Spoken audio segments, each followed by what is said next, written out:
We like to believe our existence was inevitable, as if humanity was destined to rise, destined to build cities, destined to send rockets into the dark and argue on the internet about nothing.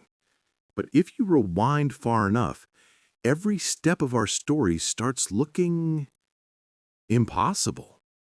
There was a moment, not long after we first appeared, when our entire species could have vanished like a match in the rain. One epidemic, one drought, one unlucky meteor, one hungry predator too many. We were fragile, scattered, and frankly not very good at anything except surviving by the thinnest margins imaginable. Somewhere in Africa, a handful of tiny clans clung to life. Not millions, not hundreds of thousands, a few thousand people. Total. Think about that. A single unlucky winter could have erased every future civilization, every invention, every symphony, every joke, every dream. Yet somehow, we're here. Not because we were chosen, and not because the universe guaranteed us a future, but because a chain of events unfolded with absurd precision. Climate shifts, migration pathways opening and closing like doors in the night, volcanoes wiping everything clean, except us. Even genetic studies whisper the same unsettling truth. We passed through a bottleneck so narrow that the entire trajectory of our species balanced on the lives of just a few families. Imagine rolling dice with extinction stamped on every side except one. And we rolled the one twice. And the strangest part? We didn't notice. We never felt the edge beneath our feet. We never realized the future was dangling by spider silk. We simply walked forward, convinced tomorrow would arrive, unaware that tomorrow almost didn't. So the question is, how did we survive? By strength? By innovation? By divine intervention? Or did something else happen, something stranger, more delicate, almost absurd in its unlikelihood? Because if we truly understood how close we came to disappearing, we might look at our world and ourselves very differently. And that's where our story begins.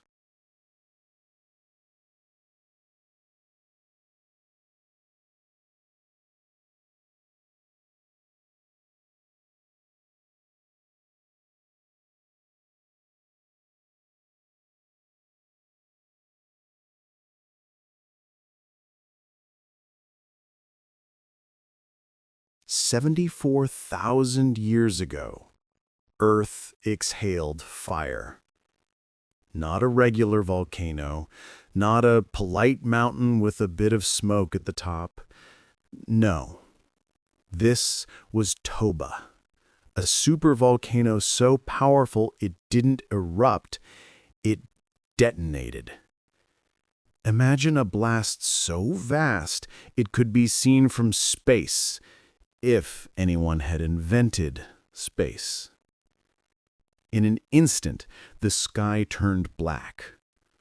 Ash rained down across continents like the planet was trying to erase everything and start again. Forests vanished under blankets of gray, rivers muddied, animals fled, then starved, then fell silent. The sun dimmed. Literally. The world entered a volcanic winter so deep the daylight looked like twilight, and twilight looked like the end. Temperatures dropped. Crops never had a chance. And the food chain, our food chain, collapsed, like a flimsy table under the weight of a giant. Somewhere in this chaos were our ancestors. Small communities separated by impossible distances, clinging to coastal shallows and seasonal herds, waking every morning unsure if there would be anything to eat or anyone left to share it with. They weren't mighty empires. They weren't thriving tribes. They were frightened families fighting against a sky that would not clear. That's when our species shrank. Genetic evidence suggests humanity narrowed to the size of a small town. Maybe 3,000 people. Maybe fewer. That's not a civilization. That's a bad weekend for a theme park. One unlucky storm, one contaminated stream, one bad hunt, and humanity's story would have stopped cold. We think survival is about strength, but in moments like this, survival is about being in the right place at the right time. Some groups found shelter on coastlines where shellfish quietly saved our species. Others lived near volcanic soils that warmed or thawed just enough for scattered vegetation to cling to life. Pure luck, masquerading as resilience. If the winds had blown differently, if the ashfall had spread wider, if ocean currents had shifted slightly, we would not be here. There would be no pyramids, no rockets, no paintings, no bedtime stories, no laughter, no heartbreak, no questions, no answers. Just silence. Humanity didn't conquer Toba. We endured it. By accident. By instinct. By the smallest margin. The first time, nature tried to erase us. The second time, we nearly helped. As the Ice Age staggered toward its end, the world began shifting with a speed no one was prepared for. Vast walls of ice melted, reshaping coastlines literally week by week. Oceans rose, rivers burst their ancient banks, forests marched north, deserts swallowed grasslands. Everything humans depended on turned unpredictable, unstable, unfamiliar. Imagine waking to find the shoreline moved overnight. Imagine discovering the animals your grandparents hunted were suddenly gone, forever. The great mammoths, the giant sloths, the towering aurochs, entire species vanished in the blink of a geological eye. Some were victims of warming climates, some were victims of us. Hunters became too good at hunting. Tools too effective, strategies too coordinated. The balance tipped, and stayed tipped. Food chains collapsed again, only this time it wasn't a single catastrophic explosion. It was thousands of smaller breaking points, everywhere at once. And suddenly, survival meant competition. Starvation sharpened tempers, scarcity stoked fear. Groups that once lived in cautious peace began fighting for the same shrinking resources. Tribes raided, villages vanished. A bad harvest meant war. A disease outbreak meant whole generations disappearing into the earth without ceremony or story. It must have felt like living in slow-motion chaos, knowing the world was melting out from under you. Populations fell once more, perhaps dramatically, perhaps dangerously close to that invisible line where a species cannot recover. But this time, something different happened. Humans began thinking in symbols, painting, singing, sharing knowledge not just through instinct but through memory. The earliest stories were born, carrying warnings and wisdom across generations. Tools evolved at breakneck speed. Spears gave way to projectiles. Stone gave way to bone and antler. Fishing transformed from lucky chance into a reliable lifeline. And the oceans, rising, angry, unpredictable, became highways instead of barriers. As the planet changed violently, we changed cleverly. Ingenuity became our life raft. Cooperation became our currency. The future was still uncertain, still frightening, still fragile enough to break with a single bad century. But humanity discovered something profound. We couldn't control the Earth, but we could adapt to its moods. That second brush with oblivion didn't just nearly end us, it reshaped us. Looking back, it's hard not to wonder how we made it through either disaster. Statistically, we shouldn't be here. We were fragile, hungry, confused, outnumbered by predators, outsmarted by the weather, and completely unaware of how close we stood to the edge. And yet, we survived two near extinctions that should have erased us long before we invented light bulbs, airplanes, or the concept of brunch. So, how did we do it? Part of it was adaptability. Early humans didn't cling to routines. They shed them like snakeskin. When the land dried out, we moved. When herd patterns shifted, we followed. When the world flooded, we built boats. Eventually, after a few thousand years of complaining. Part of it was cooperation. A lone human was a snack. A group of humans was a strategy. We hunted together, protected each other, shared food, shared knowledge, and occasionally shared fire by accident while trying to figure out how fire worked without burning down everything we cared about. And part of it was creativity. We invented tools faster than nature could invent disasters: spears, fishing hooks, clothing, shelters, language. We took survival and turned it into innovation. We didn't have luxury, we had necessity. And necessity, as it turns out, is an excellent and highly violent teacher. Those traits kept us alive, but let's not romanticize it. We were also vulnerable in ways that make us feel small today. We lived at the mercy of weather patterns we couldn't predict, food supplies we couldn't store, diseases we couldn't see.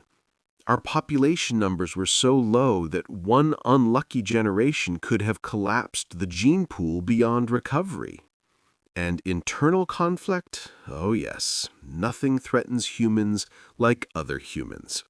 We developed imagination and immediately used it to imagine reasons to disagree with each other. For every spark of brilliance, there was an equal spark of chaos. For every leap forward, a stumble backward. And even though we survived, nothing about our survival was guaranteed. There was no promise written in the sky, no cosmic safety net, just the precarious balance between catastrophe and ingenuity. The truth is unsettling. We made it because we adapted faster than the world could destroy us. We made it because we shared more than we hoarded. We made it because our ancestors chose to try again every time the world said no. And even now, when we feel invincible, permanent, inevitable, if you look closely, you can still see the thinness of that line, the fragility in our certainty, the chance in our existence. Survival was never promised, and if history teaches us anything, it still isn't.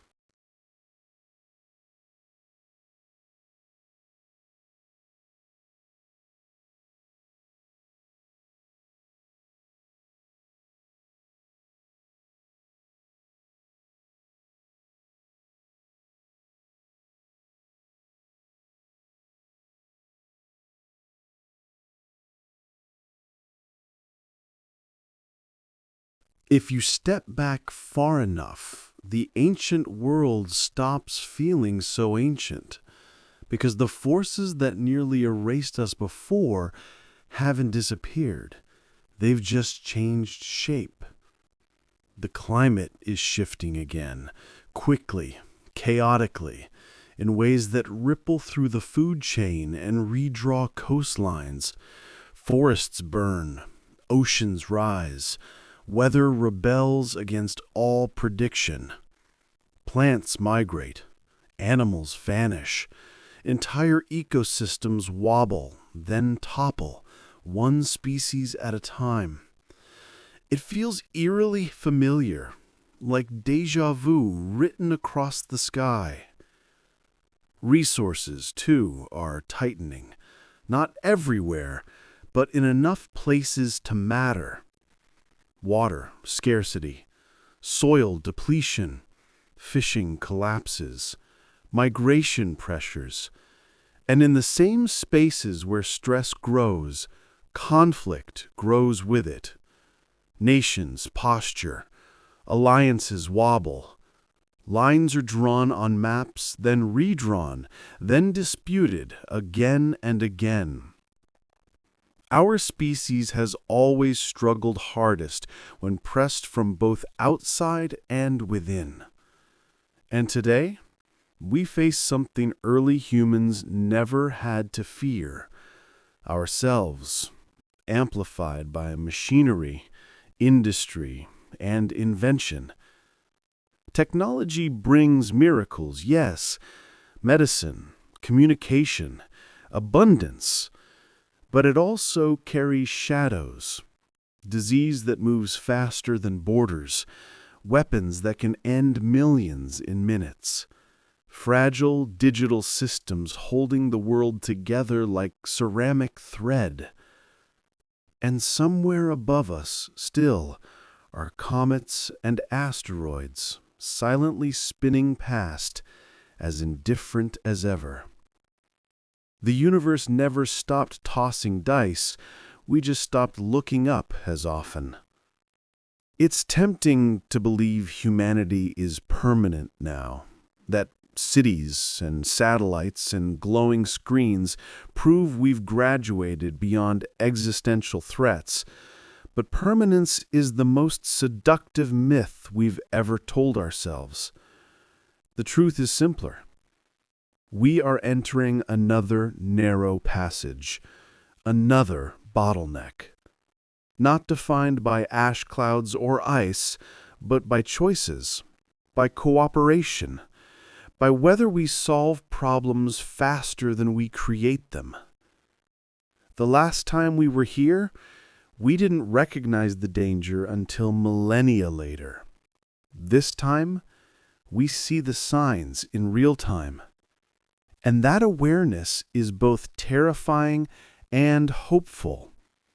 Because maybe the difference now is that we finally know how fragile we are. We finally understand what's at stake. And we finally have the tools to rewrite the ending, if we choose to use them. There is a version of history, not mythical, not exaggerated, but mathematically reasonable, where we don't make it, where that supervolcano coughs just a little longer, where the seas rise just a little faster, where the hunger lasts just a little deeper, and that's it. Silence. No Homo sapiens. No us. No grand migrations out of Africa. No villages forming along rivers. No ancient cities shining in the desert sun. No pyramids. No temples. No libraries. No mathematics. No medicine. No music. No laughter echoing through homes built on dreams. No parents teaching children. No lovers whispering under star-filled skies. No artists wrestling meaning out of colors. No philosophers asking why anything exists at all. Just wind and waves and the quiet groaning of a world that never knew its almost story. Maybe Neanderthals survive for a while. Maybe they fade as well. Maybe something else evolves in our absence. Another lineage of primate, or nothing at all. Earth wouldn't notice. The sun would rise day after day, unaware of the silence spreading across continents. And the universe would remain vast and indifferent. Galaxies would spin, stars would burn, space would stretch endlessly outward. But there would be no eyes to witness it, no minds to question it, no voices to describe it. If humanity had vanished, everything we have ever created, everything we ever discovered, every love, every fear, every dream still waiting to be dreamed, would simply never exist. No one would miss us, because no one would know we were gone. That is how small we were. That is how close we came. We were not destined. We were lucky. And the weight of that truth is humbling. We are here only because the line didn't break. But it almost did. The fact that we are here at all is astonishing. Every heartbeat, every breath, every idea ever conceived rests on a chain of survival so narrow, so unlikely, that calling it miraculous doesn't feel like exaggeration. We come from people who refused to give up when everything around them collapsed, who endured hunger, cold, fear, confusion, loss, and darkness, who carried fire, stories, and hope across continents they didn't yet have names for. We are the descendants of resilience. Not the strongest, not the fastest, not the biggest, just the ones who would not stop trying. And because of them, we inherited a world full of wonders. Technology, medicine, knowledge, beauty, and the extraordinary ability to understand the risks ahead of us. That is our advantage now. Survival is no longer a blind instinct. It's a decision, a collective choice to cooperate, innovate, imagine, and build instead of ignore, deny, and divide. We have the ability to recognize danger long before it arrives, to prepare for storms long before the sky darkens. Our ancestors didn't have that luxury. They survived in reaction. We can survive through intention. And that is where the responsibility lies, to respect how fragile we once were, to acknowledge how fragile we still are, to honor the gift we were handed, a future we were never promised. If our story teaches anything, it's that we are capable of extraordinary perseverance. We have walked through extinction twice. We have rebuilt ourselves from almost nothing. We have stared down oblivion and continued forward, step by trembling step. So the question is no longer, can we survive? We already answered that. The question now is, will we choose to? And maybe, just maybe, centuries from now, someone will look back at us and realize that this moment, this generation, this uncertain chapter was another turning point, another bottleneck we crossed, another future we protected. Because despite everything we have faced and everything still ahead, The most powerful thing humanity has ever done is continue. For more videos that zoom out and bring our planet's history to life, hit like and subscribe. We'll see you in the next one.